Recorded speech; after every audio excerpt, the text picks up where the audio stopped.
ഭക്തിസാന്ദ്രമാണ് ശബരിമല മകരവിളക്ക് ഉത്സവത്തിന് ഇനി മണിക്കൂറുകൾ മാത്രമാണ്. മകരവിളക്ക് ഉത്സവം തുടങ്ങിക്കഴിഞ്ഞു. അതിലെ പ്രധാനപ്പെട്ട ചടങ്ങുകളായ ദീപാരാധനയ്ക്കും മകരവിളക്ക് ദർശനത്തിനുമൊക്കെ ഇനി അധിക സമയമില്ല.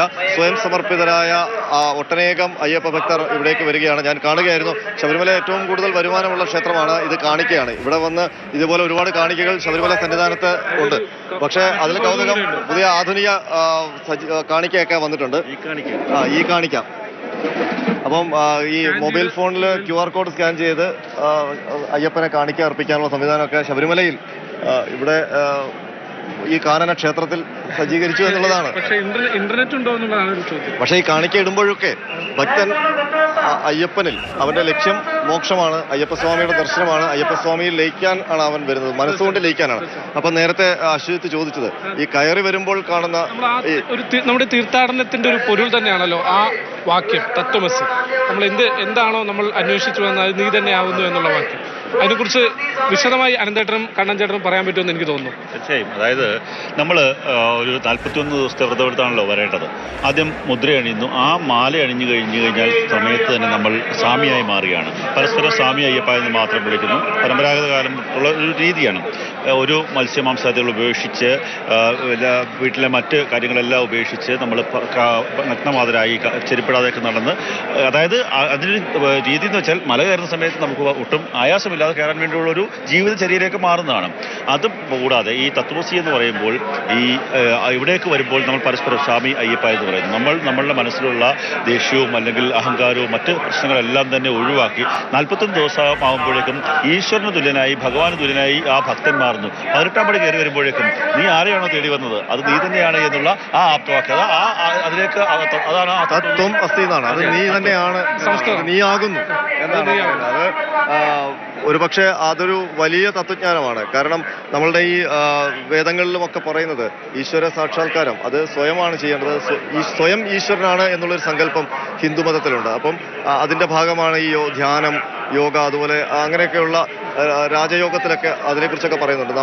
നമ്മളിൽ നിന്നാണ് ഈശ്വരനെ കണ്ടെത്തേണ്ടതെന്ന്. അപ്പോൾ ആ തത്വം തന്നെ അതൊരു വിപുലമായ രീതിയിൽ പറയുകയാണ്. കാരണം അപ്പം മനുഷ്യൻ അവന്റെ എല്ലാ സ്ഥിരമുള്ള ശൈലികളെല്ലാം നിയന്ത്രിച്ച് വലിയൊരു ആത്മീയ ജീവിതം നയിച്ച് അയ്യപ്പസ്വാമിയെ കാണാൻ വരികയാണ്. ഇവിടെ വരുമ്പോൾ 18-ാം പടി 18 തത്വങ്ങളാണ്, 18 പുരാണങ്ങളാണ്, 18 മലകളാണ്, 18 ദേവതകളാണ്. അങ്ങനെ ഒരുപാട് ഈ 18 എന്ന സംഖ്യയ്ക്കും 41 എന്ന സംഖ്യയ്ക്കും ഹിന്ദുമതത്തിൽ വലിയ പ്രാധാന്യമുണ്ട്. അപ്പോൾ വേറൊരു കാര്യമുണ്ട്. അതായത് നമ്മുടെ പശ്ചിമഘട്ടത്തിലെ 5 അയ്യപ്പ ക്ഷേത്രങ്ങൾ തമ്മിലുള്ള ദൂരം 18 കാതമാണെന്നാണ് പറയപ്പെടുന്നത്. അപ്പൊ അങ്ങനെ ഒരുപാട് പ്രത്യേകതകളുള്ളതാണ് 18 പടി. ഈ 18 പടി കയറി വരുമ്പോൾ നേരെ കൊടിമരത്തിന്റെ പിന്നിലൊരു ആലേഖനം ചെയ്തിരിക്കുന്നതാണ് തത്വമസി എന്ന്. അതിനുശേഷം ആ തിരിച്ചറിവോട് കൂടിയാണ് ഓരോ അയ്യപ്പനും സ്വാമിയെ കാണാൻ പോകുന്നത്. അവിടെ ചെന്ന് സ്വാമിയെ കണ്ട് തിരിച്ച് കാളിയപ്പുറത്തമ്മയും തൊഴുത് ഇറങ്ങുകയാണ്. അപ്പം നമുക്കിപ്പം നമ്മളോടൊപ്പം അഭിലാൽ കൂടി പമ്പയിൽ നിന്ന് ചേരുന്നുണ്ട്. കാരണം ഇനിയുള്ള നിമിഷം പമ്പയിൽ നിന്നുള്ള നിയന്ത്രണമൊക്കെ വരേണ്ട സമയമാണ്. നേരത്തെ എസ്ഒ പറഞ്ഞിരുന്നു പമ്പയിൽ നിന്ന് നിയന്ത്രിക്കുന്നു. അപ്പോൾ അഭിലാലെ കേൾക്കാമെങ്കിൽ പമ്പയിൽ ഇപ്പോൾ എത്രത്തോളം നിയന്ത്രണം ഏർപ്പെടുത്തിയിട്ടുണ്ട്? അയ്യപ്പ ഭക്തർ അവിടെ ഒരുപാട് അയ്യപ്പ ഭക്തർ കാത്തിരിക്കുന്നുണ്ടോ സന്നിധാനത്തേക്ക് വരാൻ? ഒരുപക്ഷെ ഇപ്പോൾ അവർക്ക് കയറാൻ പറ്റിയില്ലെങ്കിലും ഈ മകരവിളക്ക് ചടങ്ങുകൾ കഴിഞ്ഞ് ദീപാരാധനയൊക്കെ കഴിഞ്ഞ് അയ്യപ്പസ്വാമിയെ തിരുവാഭരണം ചാർത്തി ദർശനം നടത്താനുള്ള ആഗ്രഹത്തോടെ എത്രത്തോളം അയ്യപ്പ ഭക്തന്മാർ പമ്പയിൽ കാത്തിരിക്കുന്നുണ്ട്? അഭിലാൽ, പമ്പയാണ്. ശബരിമല ദർശനത്തിനായി തയ്യാറെടുത്ത് പമ്പയിലെത്തുന്ന ആളുകൾ അതിനു മുൻപായി പമ്പയിൽ മുങ്ങിക്കുളിക്കും. അങ്ങനെ നിരവധി ഭക്തർ പമ്പയിൽ മുങ്ങിക്കുളിക്കുന്നുണ്ട്. അതിനുശേഷം പമ്പ ഗണപതി കോവിലിലേക്കുള്ള പടിക്കെട്ടിൽ ശരണമന്ത്രങ്ങൾ ഉരുവിട്ടുകൊണ്ട് പ്രാർത്ഥിച്ച് കർപ്പൂരം തെളിച്ചാണ് ശബരിമലയിലേക്കുള്ള അവരുടെ യാത്ര തുടങ്ങുന്നത്. എന്നാൽ ഇവിടെ നിന്നും സന്നിധാന മേഖലയിലേക്ക് ആളുകളെ കടത്തിവിടുന്നതിന് തടസ്സം ഏർപ്പെടുത്തുന്നതിന്റെ ഭാഗമായ ക്രമീകരണങ്ങൾ ആയിക്കഴിഞ്ഞിരിക്കുകയാണ്. ഇനി എത്തുന്ന ആളുകൾക്ക് ഒരുപക്ഷെ ഏതാനും പേരെ കൂടി കടത്തിവിട്ടേക്കാം. അതിനപ്പുറത്തേക്ക് കൂടുതൽ ആളുകളെ കടത്തിവിടാനുള്ള സാഹചര്യം നിലവിൽ ഇല്ല. നേരത്തെ തന്നെ അറിയിച്ചിരുന്നതാണ് രാവിലെ 9:30 നിലയ്ക്കൽ ഭാഗത്തു നിന്നും പമ്പ മേഖലയിലേക്കുള്ള യാത്ര തടസ്സപ്പെടുത്തിയിരിക്കുന്നു. ആ ഘട്ടത്തിൽ അതായത് 9:29 വരെ നിലയ്ക്കൽ മേഖലയിൽ നിന്നും പമ്പ ഭാഗത്തേക്ക് എത്തിയിട്ടുള്ള അയ്യപ്പന്മാർ സാധാരണഗതിയിൽ 1 മണിക്കൂർ സമയം കൊണ്ട് പമ്പ മേഖല പിന്നിട്ട് മല കയറി തുടങ്ങും എന്നുള്ളതിനാൽ തന്നെയാണ് 1 മണിക്കൂർ ഗ്യാപ്പ് അനുവദിച്ചിട്ടുള്ളത്. അറിയിച്ചിട്ടുള്ളത്. ഇപ്പോൾ പമ്പയിൽ നിന്നും ഇനി എത്തുന്ന ഭക്തർക്ക് സന്നിധാന മേഖലയിലേക്ക് കടന്നു പോകാൻ കഴിയാത്ത ഒരു സ്ഥിതിയുണ്ട്.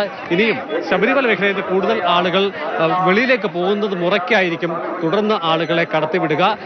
വരുന്ന ഭക്തർക്ക് ഏതാനും നിമിഷങ്ങൾ കൂടി കടന്നു പോകാനുള്ള ക്രമീകരണം ഉണ്ട് എന്നുള്ളത് തന്നെയാണ് നമുക്ക് മനസ്സിലാക്കാൻ സാധിക്കുന്നത്. എന്തായാലും അടുത്ത ഒരു 10 മിനിറ്റ് സമയത്തിനുള്ളിൽ തന്നെ പമ്പയിൽ നിന്നും സന്നിധാന മേഖലയിലേക്കുള്ള തീർത്ഥാടകരുടെ പ്രവാഹം തടയപ്പെടുകയാണ്. അതേസമയം തന്നെ വലിയ തോതിൽ ശബരിമല മേഖലയിൽ നിന്നും ആളുകൾ ദർശനം കഴിഞ്ഞ് തിരികെ ഇറങ്ങുന്ന കാഴ്ച കൂടി നമുക്ക് കാണാൻ സാധിക്കും. എനിക്ക് എതിർ ദിശയിൽ കടന്നു വരുന്നവരൊക്കെ തന്നെ ദർശനം പൂർത്തിയാക്കി മടങ്ങുന്നവരാണ്.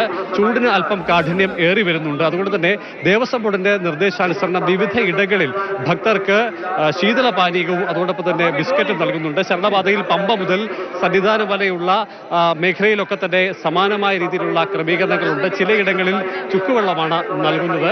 എന്തായാലും പമ്പ മേഖലയിൽ എത്തിയിട്ടുള്ള ദർശനം കഴിഞ്ഞെത്തിയിട്ടുള്ള മുഴുവൻ ഭക്തരും മടങ്ങിപ്പോകുന്നുവെന്ന് നമുക്ക് ഈ ഘട്ടത്തിൽ കരുതാനാകില്ല. പ്രത്യേകിച്ചും പമ്പയിൽ ഹിൽ ടോപ്പ് എന്നുള്ള മേഖലയാണ്. അതായത് എൻ്റെ ഇടതുവശത്ത് മേളിൽ കാണുന്നതാണ് ഹിൽ ടോപ്പ് പ്രദേശം. അവിടെ ഏറെക്കുറെ 20,000 അടുത്ത് ആളുകൾക്ക് മകരജ്യോതിയും മകരവിളക്കും കാണുന്നതിനുള്ള സജ്ജീകരണങ്ങൾ ഉണ്ട്.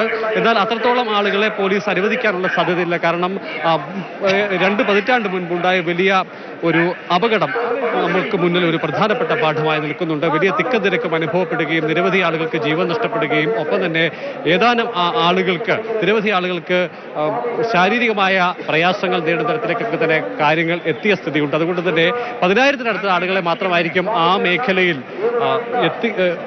ദർശനത്തിന് അല്ലെങ്കിൽ കാത്തു നിൽക്കാൻ വേണ്ടിയുള്ള ക്രമീകരണങ്ങൾ ഏർപ്പെടുത്തുക. മറ്റൊരു പ്രധാനപ്പെട്ട മേഖല ഇവിടെ തന്നെ ഗസ്റ്റ് ഹൗസിന് സമീപത്തെ ഒരു പ്രദേശമാണ്. പിന്നീട് വനം വകുപ്പ് കെട്ടിടത്തിന് സമീപത്തും സമാനമായ രീതിയിലുള്ള ക്രമീകരണമുണ്ട്. നിലയ്ക്കലിന് സമീപം പലയിടങ്ങളിലും ആളുകൾ തമ്പടിക്കാനുള്ള സാധ്യത കണക്കിലെടുത്തുകൊണ്ട് പോലീസിന്റെ ശക്തമായ നിരീക്ഷണവും അതോടൊപ്പം തന്നെ സുരക്ഷാ ക്രമീകരണങ്ങളും ഒക്കെ തന്നെ ഏർപ്പെടുത്തിയിട്ടുണ്ട്. സ്വാമി എവിടുന്ന് വരുന്നു? गुंटकल दर्शन अच्छा है, first class Darshan.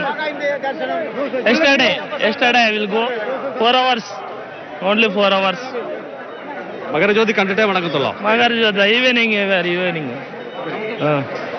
Periyanavattam I will going. Periyanavattam. ഇവിടെ ഏറെക്കുറെ 1.5 കിലോമീറ്റർ ദൂരം സഞ്ചരിച്ചാൽ വലിയാനമട്ടം പ്രദേശമാണ്. അവിടെയും നിരവധി ഭക്തർ മകരവിളക്ക് ദർശനത്തിനായി കാത്തു നിൽക്കുന്ന സ്ഥിതിയുണ്ട്. ചുരുക്കത്തിൽ പമ്പയ്ക്കും സമീപ പ്രദേശങ്ങളും ഒക്കെ തന്നെയായി ഏറെക്കുറെ ഒരു 30,000-നടുത്ത ആളുകൾ മകരവിളക്ക് ദർശിക്കാൻ വേണ്ടി കാത്തു നിൽക്കും എന്ന് തന്നെയാണ് പ്രതീക്ഷിക്കപ്പെടുന്നത്. അതേസമയം തന്നെ ഏതാനും ഭക്തർ ശബരിമലയ്ക്ക് ുള്ള പാതയിലായവർക്ക് പ്രവേശനം ഇനി അനുവദിക്കാൻ കഴിയത്തില്ല എന്നുള്ള സ്ഥിതി. സ്വാമി എവിടെ നിന്ന് വരുന്നു? സ്വാമി तेलंगाना से आया. कंटिन्यू क्या स्टॉप करे, स्टॉप.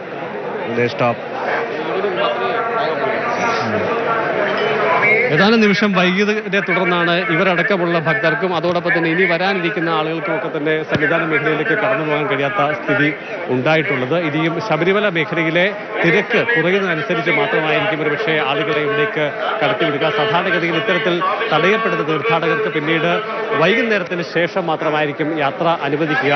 എന്തായാലും ശബരിമല മേഖലയിൽ നിന്ന് ഭക്തരുടെ വലിയ കാര്യമായ ഒഴുക്ക് പുറത്തേക്ക് വരുന്നുണ്ട് എന്നതിനാൽ തന്നെ ഒരുപക്ഷെ ഏറെ വൈകാതെ തന്നെ ഏതാനും ആളുകളെ കൂടി സന്നിധാന മേഖലയിലേക്ക് കടത്തിവിടാനുള്ള സാധ്യത ഈ ഘട്ടത്തിൽ തള്ളിക്കളയാനാകില്ല. അഭിലാലാണ് വിവരങ്ങൾ നൽകിയത്.